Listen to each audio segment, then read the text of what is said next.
Hey guys, welcome back to the channel. In today's video, I'm going to show you how to connect Claude AI to Stripe. So let's get started. Now first, you want to go ahead and open your Claude AI and then log in to your account. From here, you want to click this plus icon, choose connectors, and then select connector. Then from here, you want to search for Stripe, click this, and choose connect. Now, once you do that, you'll be asked to log into your Stripe account and approve permissions so Claude can securely access your payment data. And once you're connected, you'll see this notification, and basically, you're ready to go from here.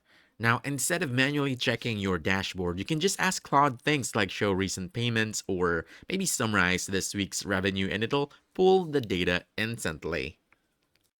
And if you want something specific, you can tell Claude exactly what data to focus on, like refunds, subscriptions, or even customer payments.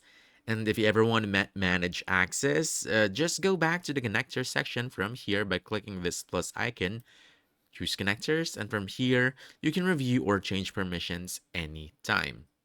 And that's about it. Connecting Cloud to Stripe basically turns your payment system into a smart dashboard where you can track and analyze everything with simple prompts. So if you found this helpful, don't forget to hit that like button, subscribe for more quick guides, and I'll see you in the next one. Thanks.